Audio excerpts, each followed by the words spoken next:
Hi, if you're watching this video, maybe you came yourself or maybe you got linked to it. It's probably because you're asking some noob questions.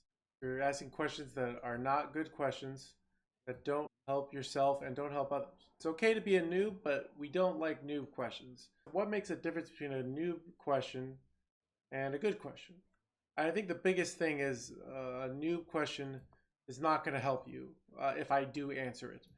Imagine if, asked me, what's the best pickup line to pick up a girl? I give you the best pickup line. You start talking to the girl and it goes nowhere because you really should have worked on other things. You should have worked on being a good person and how to make a connection, but you were looking for some like same thing is if you ask, what's you know, what's the best card or what's this? Like a lot of questions are not, if I give you the answer you think you want, it's not going to help you.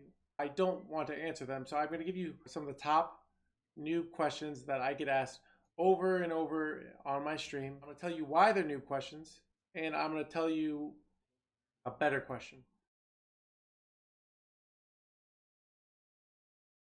It is a question that on the surface looks simple enough, especially when you see over and over deck saying, "Oh, this deck had a 100% win rate or an 80% win rate," and it shows you from that why win rate as a thing can be incredibly misleading. So, what does it first mean to have a win rate? What does it mean? The simple answer is you take your total games and you take your wins and you divide it by your total games, and that's your win rate. Simple enough. Well, what's the problem is if I've played 10 games and let's say I won 8 out of 10 and I tell you 80% win rate. Problem is, first of all, sample size. It's a small sample size, but there are even problems just as big. Two, there's controlling for skill level. If I go to bronze and I play this deck, I'm going to have a 95% win rate. That does not mean it's a 95% win rate deck. That means I was a vastly better player. Same time, you take this deck at high legend, you're going to have a horrible win rate if you're a new player. Doesn't mean it's a bad deck. A deck can have a different win rate on average in different metas in different parts of this. If you're playing a deck that's bad against priest and you're playing in part of the deck, part of the meta rank wise where there's lots of priest players, it's going to have a lower win rate across a wide variety of players than maybe where there's not as much priest at high legend. So win rate can be very misleading, especially when often a streamer streaming a deck, it's a new deck. It's something, maybe they put new cards. They quite frankly just don't have enough information to give you good, honest win rate information. But if you are looking at win rate, let's go to the best sources for win rate information. So here you can see HS Replay, and this is probably the best source for decks that people are playing, and you can go and you can see you have a lot of different decks. You can see they all have a corresponding win rate. I've sorted by the top win rates, and you can also see the meta. This is kind of like the top decks, but you can see also if you have premium, which I highly recommend if you're an aspiring Hearthstone player, you can see different areas. Right now I'm looking at bronze through gold. Gal Crown Warlock is the best deck, Tempo Demon Hunter, and Res Priest, and Murloc Paladin. Well, let's say if you go to my level Legend Top 1000, some of the decks that are at the top are no longer there. It shows you that at different levels, decks can have different win rates on average. You also can go to decks and sort by win rate, which on Sephiroth says, oh, look at this, 68.2%. This is clearly the best deck. This can be misleading, and there are a lot of good reasons why. One, you notice that almost all the top decks always have a small sample size. Why is that? Well, let's say just in theory, this here, right here's the best deck, and we change one card from this deck 20 different ways, post that, and then have 20 different on it. Typically, let's say that the card doesn't change the win rate of the deck at all. It's 64.7%. Well, just by randomness, some of those iterations are going to have a higher win rate. Some of those iterations are going to have a lower win rate. If you have 200, sometimes if you have 64.7% on average, sometimes and you're doing 200 games, sometimes you're going to have a 68.2% win rate, but sometimes you're going to have a 60% win rate. So it can be quite misleading when you look at these small sample sizes. Another thing that can be misleading about decks is there could be real correlation. So let's say I have a more competitive audience on my stream. Let's say I post a deck and I have it shows up at HS replay. It's got a good win rate. Now let's say on the other hand, a person with a much more wide audience, like Trump, posts a list, and let's say his list is very similar to mine, but has a lower win rate. We might say, oh, my list is better. We don't really know that. The problem is, what might be happening is the players who are playing my deck are on average better players. So what could be happening is instead of my deck being better, I just got better players to play it. You see this in classic studies where I believe with birth control, they released it in a study, and they had reduced risks of breast cancer when they first came out, and then they released it to the public, and breast cancer rates went way up. Well, the problem was they were the women that were on average taking it were from higher socioeconomic households with higher with better healthy practices, so they were having lower rates of breast cancer, not because of the drug, but because the type of person who took that drug just had lower rates. Same thing can happen with Hearthstone decks. So if you want really good statistical information, the simple thing is you take a deck, with a large sample size. So this is a 3,900, and you sort between diamond through legend as well. So you would go here, you maybe sort by win rate, and you'd kind of look for, if you want to have really strong, you look for decks with a large sample size, and you might say, okay, which one of these have a high win rate? So let's say you could go, so we might go sort by Demon Hunter. Let's say you want to play Demon Hunter, and you say, okay, here we go. Let's see. It looks like, the most popular has a pretty good. Based off looking at this, I would recommend this list. If I were to start playing, I would probably play this. Maybe this one. And yeah, that's large sample size has sort of proven that it stood the test of time. Another place you can go to, and I highly recommend if you're trying to understand Hearthstone better and why we choose certain cards, is you go to Vicious Syndicate. And Vicious Syndicate is a fantastic resource. They report every week. Make sure you go and you set up your deck tracker to give them your data to contribute. But they will go in, and these guys are data analysis experts. They're not, and they do much stronger, rigorous controls to get rid of some of the things I was talking about previously, to really look at cards and decks and see what is actually performing, or what looks like it's performing and is not actually performing well. So you could see here at Legend, the last week, Aggro Demon Hunter was the best deck. Control Warlock was number 2. Spell Druid is number 3. And you can see it's a very skewed meta right now. You have Demon Hunter, and it's why both of these decks are getting nerfed, because you can see these decks are just completely dominating the meta, and everything else is kind of getting blown away. In addition, you can go in and you can look and you can read on these reports and say, why are they looking at cards? Why are certain cards better? Why are not? And I think this is just, if you're trying to learn Hearthstone, I really recommend this resource. The next question I get all the time, which is not a bad noob question on the surface, but it's kind of a slight noob question.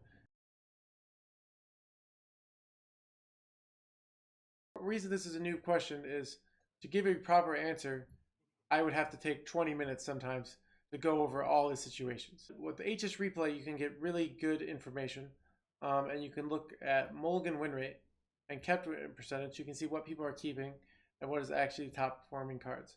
You can see here, Battle Fiend is one of the top performing cards, and you can see some of these top mulligan win rate cards. And if you sort of Legend, you get even more information. see things like Frenzied Whelping, Umber Ring. These tend to be the cards that you are looking for in the mulligan. What can be misleading about this, and Tempo Demon Hunter is not as good of an example, but if we look at something like a control deck, like let's say we look, for example, at Res Priest. If you look at mulligan win rates as a whole, you see things like Vergoth, Convincing. But the problem with this is every matchup is different. And if you're a control deck, the cards you're looking for are often very matchup dependent. You can look at, let's see, Warlock. You can see some things like these cards like Archmage, Vergoth, and Skeletal. If you look at Demon Hunter, the Holy Nova and Breath of the Infinite are incredibly powerful. So what's hard is if I give you, general mulligan information, I wanted to give you the best information to say, oh, what you keep, I'd say keep Vergoth and Albatross. But realistically, it really depends, and maybe, we say Breath and the Holy Nova, but it really depends on which matchup. If you're playing some other decks like Druid, Hunter, you can see the mulligan can really vary depending on the matchup. And also, they can depend on whether you're going first or whether you're on coin. A classic example is for Rogue. Edwin tends to be a fantastic card on coin. Edwin Van Cleef, the second best card you can have in your opening hand. We're going first. Wow, Edwin's actually still pretty good. But typically Edwin is significantly not as good on coin because it's not as versatile. Especially Miscreant's another example where on coin you can see Miscreant, because of its combo nature, has a much higher mulligan win rate than going first. So in general, what I recommend is, one, if you have HS Replay and you choose a deck with a lot of information and you have the premium, you can look at mulligan win rates by class, and it can be a fantastic resource for giving you an idea. But after that, at a certain point, you want to be starting to think about what your mulligans are, what you're trying to do.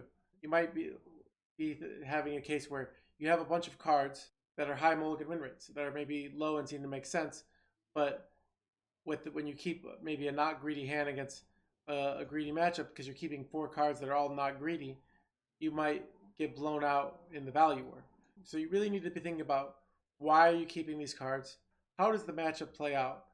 But I'd say the mulligan win rate on HS Replay is a great place to start.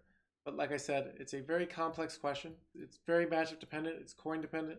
So it's not a quick answer. I've gone already a few minutes on this, and I've barely even scratched the surface. So I'd say, use HS Replay and just sort of try and think about what the matchup demands. And HS Replay can be a great thing to say, like, okay, I've been keeping this card. Does the stats say I should keep it? Maybe you're playing a shaman, you think, oh, I want to sap their card. You see, oh no, that's a really bad idea.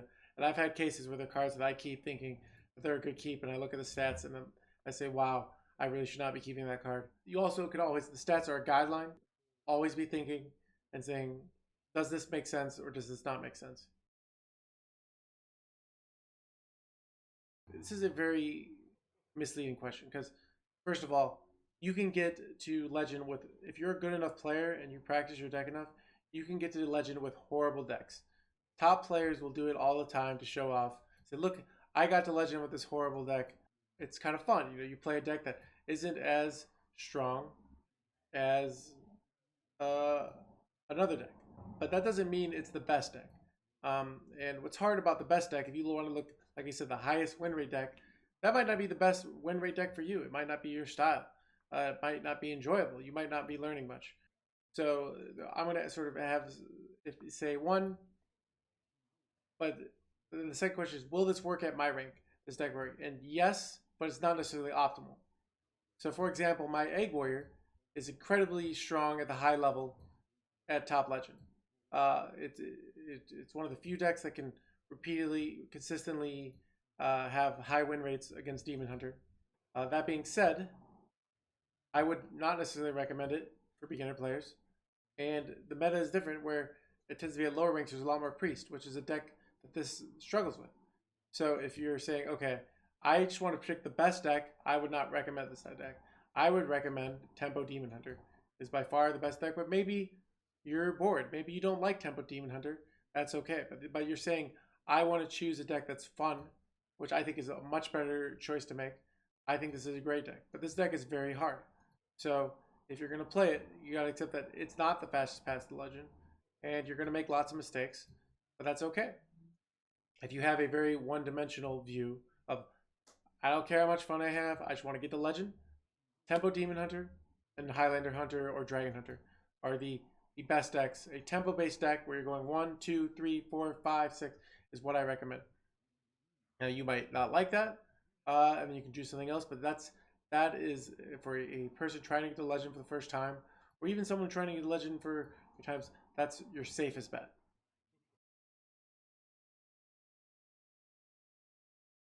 This answer is two-faceted. One, I think there's this idea of just because a card is useful sometimes means we should play it, and that's to look at cards. We really need to be looking at across a wide range, because the problem is we can only run 30 cards. So every time we run a card, that means we have to run another card. So we want to find cards that are the best overall, not just the best in a certain situation. So you can see here, this is the rogue deck, and you can see what's the drawn win rate. I'm going to say at Legend. Or let's say actually Diamond through Legend. Drawn win rate. What cards have the top? And you can see SI7 agents are pretty low on the list. Galakron, very expectedly. And drawn win rate is a very useful statistic of seeing what cards are the strongest. It's not perfect. It can be misleading, especially for cards like if you're playing the 2/3 beast that pulls a secret out of your deck. If you draw a secret, that means you can't pull it out of your deck, but that doesn't mean you don't want it in your deck. But you can kind of drawn win rate kind of says, okay, if we draw these 10 cards, it's kind of like our 10 card deck was this. So it can be a lot more useful. It's useful as a statistic of saying, is this card good in the deck? And you can see SI7 agents would probably be one of the first cards to cut in this deck. What's interesting I see is Edwin is very low here. And I'm actually thinking part of the reason, this is another reason to cut cards and play cards is, one is cards can have synergy with themselves or anti-synergy. If we have SI7 agents, well, then we're not using our coin and our combo cards for Edwins as much. So that might make Edwin worse. And that's just my guess on looking at this list. Maybe why Edwin's not performing as well. But that doesn't necessarily mean this is Edwin and SI7 is. This is kind of a introductory, okay, what are the worst performing cards? We go to decks like, I was originally running Ooze in my Priest, and then I went back to not running Ooze. The Gala Priest I've been running. You can see here it is. And you look at drawn win rate. Oh, this is a similar one, but Ooze is one of the weakest cards. This is a similar deck. And if you look at a lot of, let's go find the deck I was playing. This is similar. Not quite it. Find the list I was playing. Oh, but this is interesting. Somebody's running both an Ooze and a Harrison. And you can see Harrison and Ooze are very low at the bottom. I think people often sort of think, oh, I just want to get rid of these weapons. But what the game is basically saying is the games that you never draw weapon removal, you win more often than the ones you do. So the problem is, we see, oh, this would be nice in this situation, but we're better off just having other cards overall. And I think what's really interesting, if you go even Demon Hunter, thinking Demon Hunter, oh, of course Ooze is this, and you see this Ooze is performing okay, but even Harrison against Demon Hunter, a class that really abuses weapons, we're still not better off running this Harrison. So it's a common thing of, okay, just because a card is good in a certain situation doesn't mean it's overall. And we always have to think about cards as a whole against a wide variety of matchups. Often you'll see interesting things in tournaments, because while these stats might be good on ladder, all of a sudden in a tournament meta with a ban, you can have very different matchups. But in general, we want to have cards that just do well against a wide variety. So we want to have the cards that are best. So things we're thinking about, one, what's the best card, but also certain cards, remember, have synergy or anti-synergy with themselves. You know, at some point, if we have Volperas and we have Renews, we might have enough value generation to the point where we can't even empty our hand.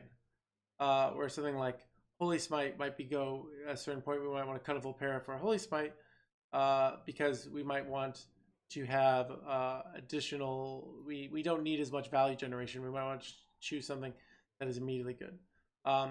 So understand another card that has sort of anti-synergy with itself that I originally wasn't running, but I decided to run after all. It was in my Egg Warrior. And if you look in the Egg Warrior, the highest drawn win rate card is Ankar and then Corsair Catch. They're very close. And I originally was running one because I was thinking, okay, well, it really stinks when you draw both your Corsair Catches and like weapons, and you have these dead cards.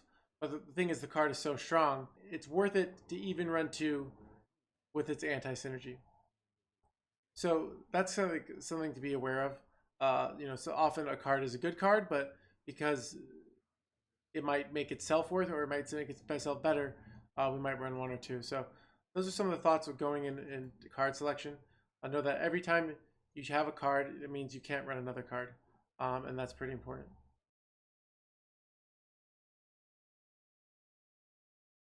This is a impossible question to me to ask because I don't know for you, because it really depends on what you value. Do you have no dust? Do you have a good collection? Do you already have a bunch of the cards? You only need one more? It's really hard for me to know without going in a personal interview, and I don't necessarily want to take during my stream a large amount of time to show you, oh, this is worth crafting or this is not. That takes away from other people who might want to hear more about gameplay. But I can give you the tools now to answer that question yourself. So one is, when deciding what to craft the deck, I recommend you uploading your collection to HS Replay, and then you can go to limit to my collection. And right now I'm limited to my collection. I'm going to go onto my Europe account or my Asia account. So it shows you kind of limit to my collection, and you can put a certain amount of dust you're willing. Let's say you have 4,000 dust. This is a great way to look at it. So you can say, okay, what are the decks that only cost 4,000 dust for me? Well, it's interesting. The Demon Hunter cards, it won't even show them because I haven't unlocked it on Asia. But if we go here, let's just get rid of Demon Hunter. Let's show Druid, for example. It's saying here, if I go top win rate decks, let's say Diamond through Legend. Spell Druid looks like a really good deck. I already have almost all the cards. I already have Kelsis because they gave it for free. And all I would need to do is craft one Glowflow Swarm. So if somebody said, oh, I have everything but Glowflow Swarm, is this worth the craft? I'd say absolutely. Let's understand I'm saying I'm playing Mage and I'm a budget player, and someone says, oh, let's say I'm playing Highlander Mage, a very expensive deck. And someone says, okay, how much? Well, you can see here I'm missing a lot of cards for Highlander Mage. It would cost me 6,800 dust or 5,200 maybe for this version to craft. I might say, if you're a budget player, I wouldn't recommend this. This is going to be expensive for you. And you can craft a bunch of other decks with better budget management. So this is a really good way to start. So, like I said, what you might do, you could go look at all the classes, go limit to my collection, and then say, let's say I want 2,500 dust. So that's, a legendary, 2 epics, and a rare. So you can see that, and then you can sort by win rate. That's the lowest one. You don't want to pick those. And you can say, okay, we got this card. We got some Galakron Warlock, Galakron Rogue, maybe. Well, it seems like a lot of them are running these cards. I might go even say like, okay, do I really need some of these cards? So let's say I look under Galakron Rogue, the drawn win rate of cards. Wow, Akama doesn't even have a drawn win rate. Good drawn win rate. So maybe I don't even run Akama if I'm a budget player. I'll just play Galakron Rogue and run something else. And these are options. So when you're trying to decide what to craft, you can use this to kind of get an idea of what's a good card for you to craft and what's a good deck for you to craft. But I'd say the biggest thing of deciding what to craft is what is fun for you. So you know, if you're a budget player, go watch other streamers, watch other decks. See, this deck looks awesome, or this deck doesn't look awesome, and be careful because a deck look awesome because the streamer is an expert player and they're playing it well. But you want to look at their awkward turns. Look at this say, okay, could I handle losing with this deck a lot, and still have fun? Because you're like, if I can lose with this deck and have a lot of fun still, that's a deck that is a good investment. Um, so, but yeah, if you're so that's how I recommend going this. I'd say get about 50 cards from every expansion. You can get that as a free to play, and then find a few epics and legendaries you craft for a deck, as opposed to crafting a deck complete from scratch. That's going to cost you a lot and often going to leave you unhappy.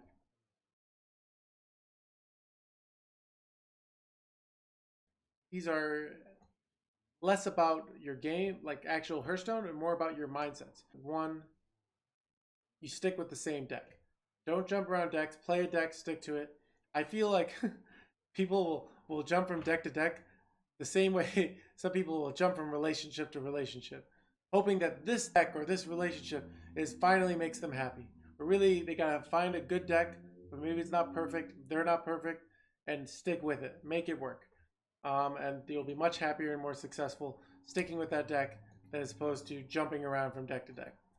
Two, I'd say have a positive mindset. If you lose, you get unlucky. Don't be like, oh, woe is me. Say, oh, I'm going to get unlucky sometimes, and sometimes I'm going to get lucky. I'm not going to do it to get overly mad. Sometimes I get unlucky because I know luck will come back the other way. Also know that losing and making mistakes is part of the learning process. If you're not willing to make mistakes, you're going to learn much slower. So know that every time you make a mistake, it's going to help you if you have the right mindset. If you have the poor mindset, it might not. So make sure you have a good mindset. And three, I'd say watch other players playing your deck. You can watch it on a stream. You could try and find replays. Meta Legend used to be a fantastic resource. It's not working as well these days. But you can go on HS Replay. Let's say you want to see how to play a certain deck. So the deck I was playing last night, let's see, was, and you can go to VODs. Well, first of all, you can go to streams, see if anyone's streaming it live now. But you can go to VODs, and it will show you players who are playing that deck. You can see here, the thing is seen, oh, I've played this deck for 4 games, and it will direct you to my stream. Similar, you can go to a class in general.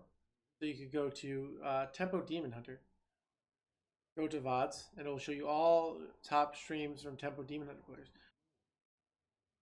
You can see, so we got some games from Tyler, a top player, repetitively having high performances on ladder. You have Jay, you have Manatee. So you could look at one of their streams, say, okay, it's better to have something recent if you want to see what kind of the current meta is. Sometimes you can see things that are, okay, Dead Draw, was playing really well here, but it was 9 days ago, maybe a little out of date. Same thing here with Orange. But you can find a top player, say, okay, who's been playing this deck recently? I'm going to click. So, I've never met Manatee before, but let's click on them. And it'll show you their stream. And you can watch a VOD from their stream. And you can watch and see. What I recommend is you look at them and sort of say, okay, what are they? Every time you're like, wait, why did they do that? You should know why they did that, even if it's you don't agree with it. But to try to figure out, okay, what is the top player doing that I'm not doing? Now, the top player is not always right. So sometimes it can be confusing because you see them do something and they're just making a mistake. But just be trying to figure out, okay, what are they doing? What are the plays that they're doing on a repetitive basis? Kind of copy that. At first, you might not understand, and in time, maybe. I remember I was trying to learn Quest Rogue, and you think, oh, you always play Quest on 1. And I saw a player play the South Sea Deckhand. They played it out on 1 against a Zoo Warlock. And I was like, what?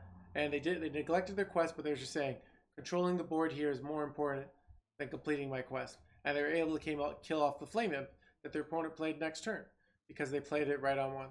And that was a play that was outside of my experience, but because I watched somebody else do it.